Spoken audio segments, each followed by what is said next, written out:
Therefore, lifting weights leads to autism. No.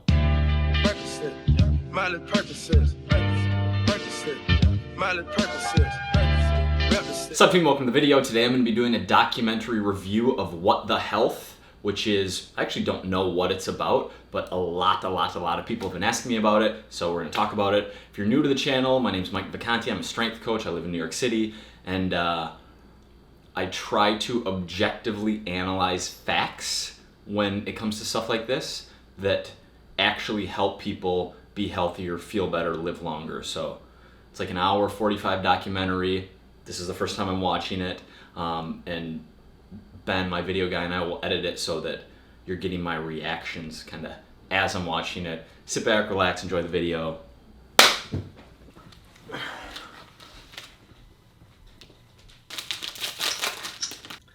Joaquin Phoenix is the EP on this? So, processed meats increasing cancer by 18%? Yes. Processed meat, not great for you. I think what we need to keep in mind here are a few things. One, most of that is based on observational studies, so looking at trends in society over time. People who eat processed meats more often have X type of cancer. What you also need to understand is that people who eat lots of processed meats also happen to be overweight, obese, have a host of other lifestyle habits that lead to those things, though there has been some work in rats as well that showed a link between rates of colon cancer and I believe stomach cancer in processed meat. Don't be just eating hot dogs 24/7. Fat is utterly ridiculous. Carbs cannot make. So this is cool that here, because we're so anti-sugar and there's such an anti-sugar and anti-carb trend, even though this is like very strong anti-meat on the other side, it's just fun to hear something more mainstream not pointing the finger at sugar. Something that is already happening 12 minutes in is they're drawing false conclusions. They're drawing a conclusion between. So what they're saying is meat is high in dietary fat. Increased intake of dietary fat leads to one being fatter, and being fatter leads to risk of disease. That bridge they're trying to gap, saying increased intake of dietary fat leads to one being fat, is incomplete, because being in a calorie surplus is what leads to being fat. You can have a higher fat diet and restrict carbs or protein or have very high exercise and maintain a healthy body fat percentage, thereby not becoming obese, overweight, and increasing the chance of those diseases. So you're so close, but you're still speaking to an agenda. He says, the sugar is what lures you into the cookie, but it is the fat in the cookie that makes you fat. Yes, dietary fat more easily stores body fat than carbs are to store body fat, but it is the combination of sugar and carbs, aka the total calories, being in a surplus that leads to you becoming fatter.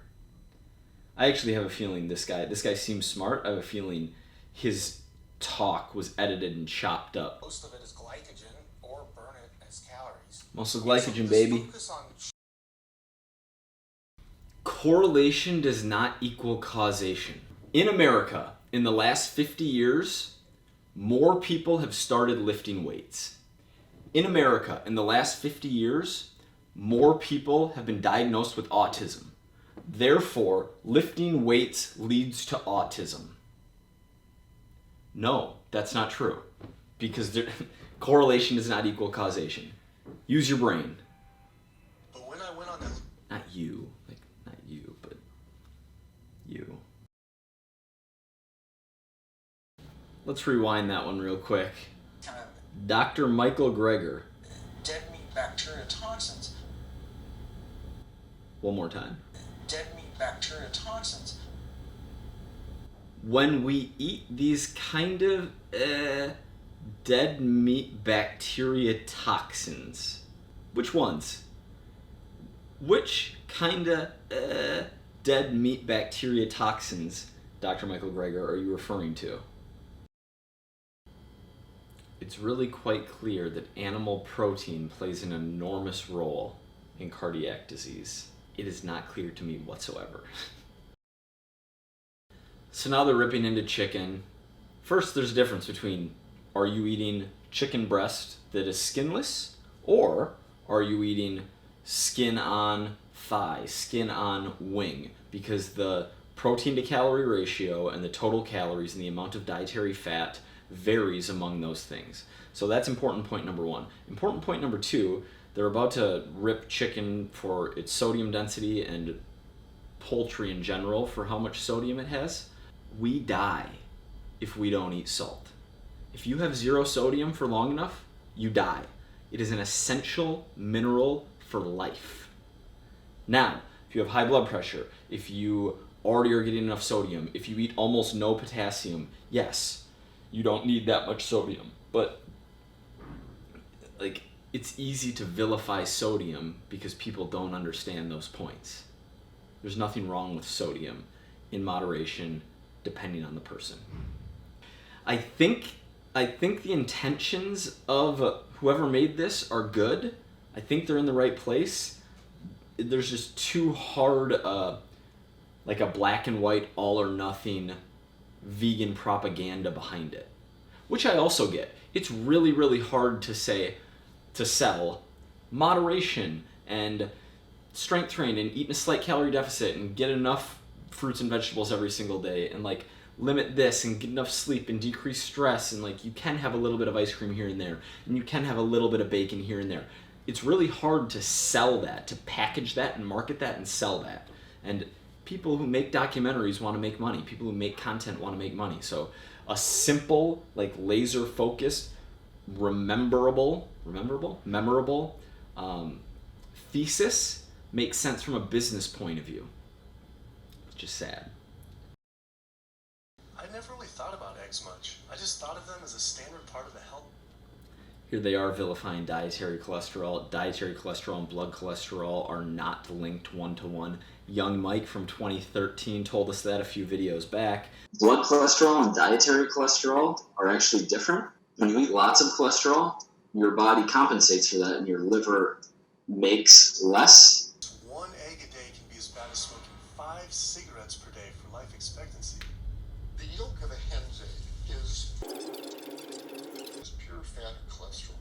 And when we put that into our bloodstream, The egg yolk is not pure fat and cholesterol. There are other things in an egg yolk, protein being one of them. I 100% agree. The eat saturated fat, it's healthy, kind of alongside the paleo movement over the last 5 to 7 years, is a joke. We swung too far this way. Swung too far high carb in the 90s, swung too far high saturated fat in the 2010 to 2016 range. Studies being funded by organizations or companies with a specific intent and reason for funding them, big issue. I agree. I think this is a super good point this woman's making. People have Susan Levin, registered dietitian. She says a lot of people blame genetics or say, my siblings are overweight, my parents are overweight, we're all overweight, it's genetics. And I made a video about this, and there definitely are genetic components to average total daily energy expenditure. Not as much as most people think, but genetics matter. However, what those people also have in common, you, your siblings, your parents, are environmental factors. The foods you ate, the lifestyle, the habits, the things that you did growing up, that very likely leads to the result and drives it more than any other components, including genetics. It's a good point. These guys are making the same point I made in my genetics video. Even if genetics matter, that's out of your control. It sucks, but it's outside of your control. So take control over the things you can control.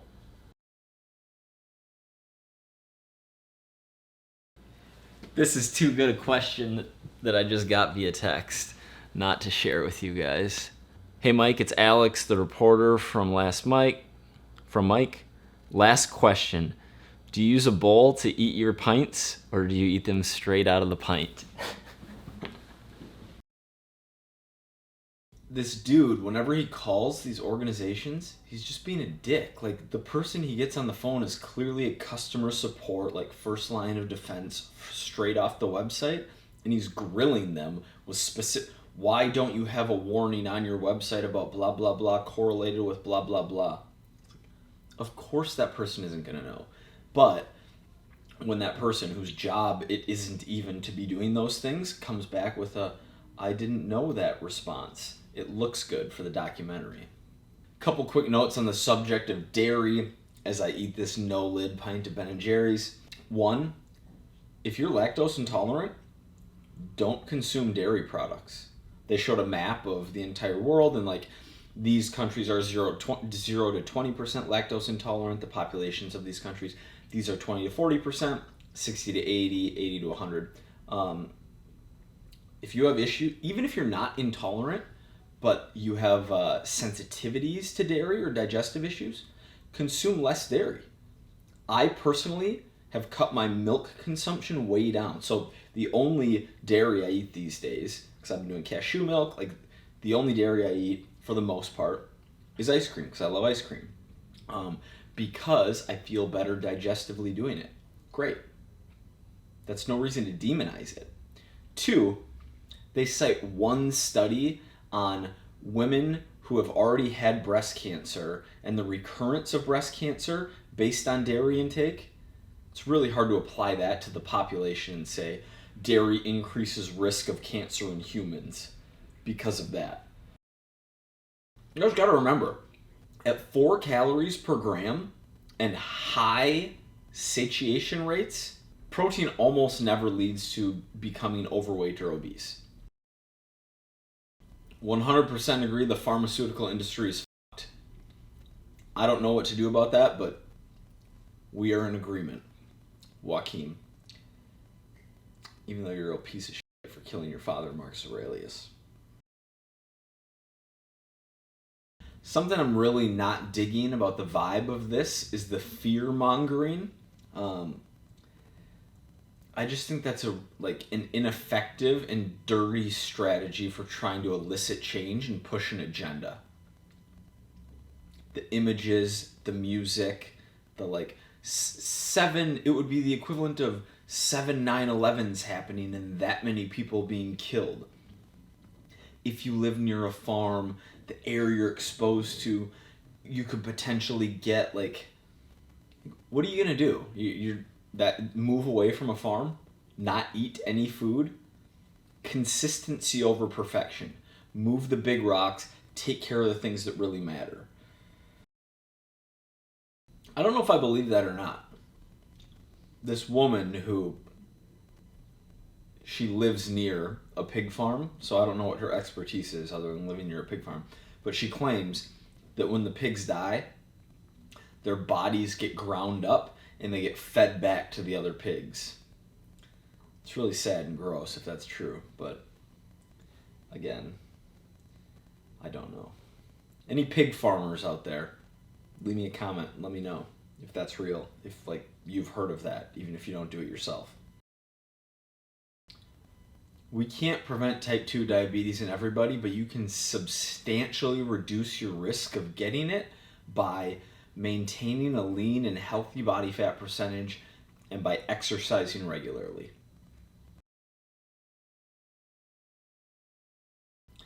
This is interesting. He's Googling the American Diabetes Association sponsors and seeing Dairy Company, Processed Meat Company, Dannon, Kraft, Oscar Mayer, Velveeta, Lunchables. That is a huge issue.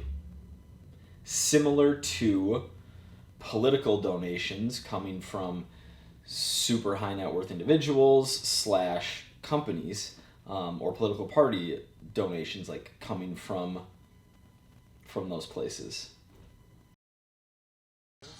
Music's absurd. You can't, in a documentary that is this big and edited, you can't say incorrect facts. I wonder why Susan B. Komen takes money from Yoplait when consuming dairy increases a woman's chance of getting breast cancer by 49%. That's not right. We already went over this earlier in the documentary. It increases a woman who already has breast cancer's chance of reoccurrence by 49%. Those are not the same things.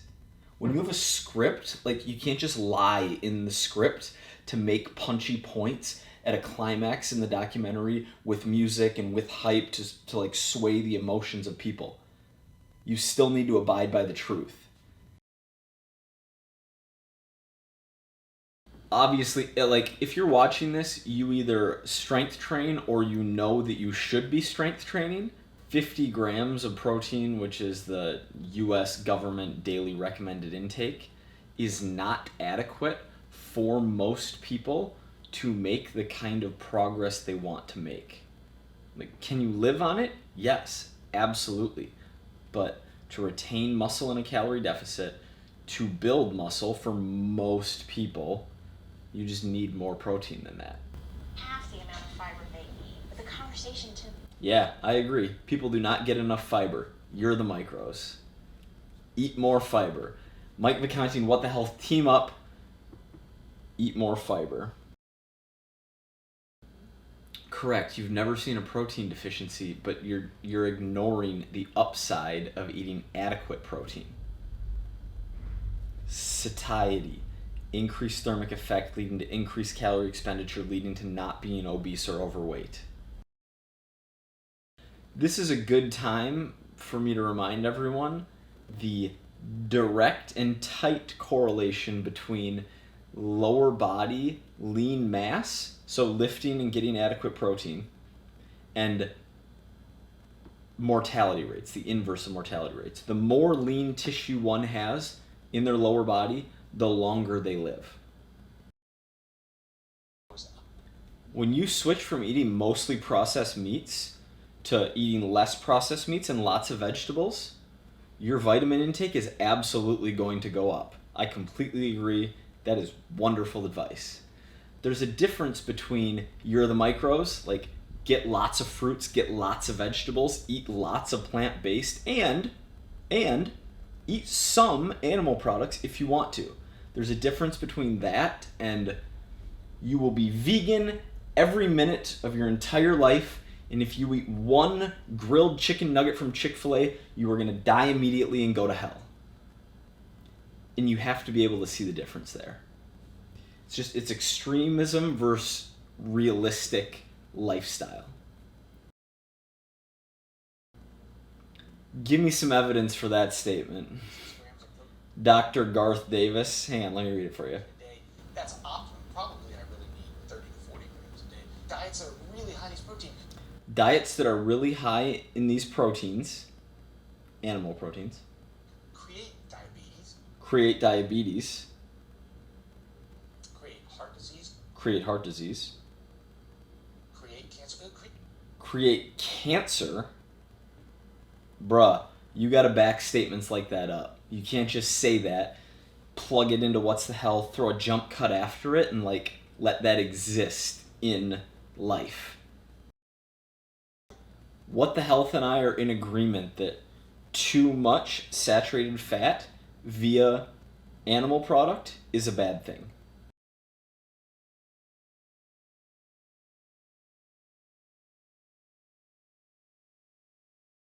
So this guy gave up all animal products, went completely vegan, lost 29 pounds. Amazing. I'm pumped for this dude. I really wish, for the purpose of transparency, that they would have disclosed his total calorie intake when he was eating whatever diet he was eating previously, and his total calorie intake over the course of losing 29 pounds. Because I got a feeling it wasn't the same. Good for him, though. 6 weeks, we've just had 3 grandchildren. My ugly face is going to be around to see them graduate from high school and college. I'm going to be here. It's awesome. This woman's grandma died. She had diabetes and she died. And this woman feels bad because it happened a while ago, and she said, if I would have known then what I knew now, I feel like I could have helped her. But for anyone who might feel like that in your life, coming from someone who knows stuff, you can't always will change in other people. It needs to come, at least in part, from inside themselves. They need to have some intent, some intention themselves. You can help them, but you can't put it on yourself for not helping someone else. Can you gain muscle as a vegan? Absolutely. There's something about an MD with a body fat percentage over 30 telling you how to eat that's kind of just like,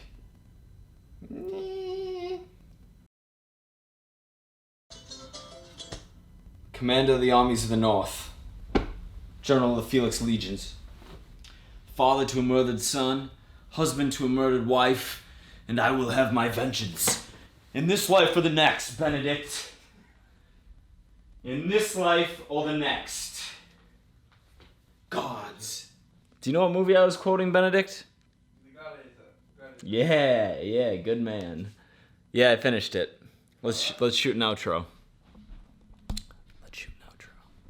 All right, guys. I never like manipulation of statistics to tell a story. I think that there's enough evidence for the benefits of a mostly plant-based diet that I don't understand vilifying consumption of animal product in any quantity to force people into such a binary decision.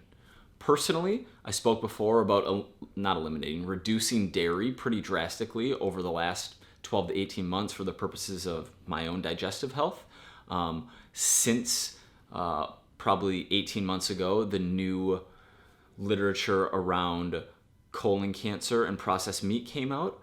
I've drastically reduced my personal intake of processed meats, of like bacon. I wasn't eating that many hot dogs previously, but of like the processed meats, where good evidence exists that it makes sense not to do something because it is drastically harmful to one's health, we should abide by that. Not mentioning calorie intake once in that entire documentary, when that is the number one component, not the only thing, but the number one component in determining body weight and body composition, and body composition being the leading determinant of those chronic health issues, heart disease et al., is it's a testament to having an agenda and pushing that agenda and not allowing other information in, even if that information is useful to the audience, which is sad. But what do you expect from a guy who killed his own dad?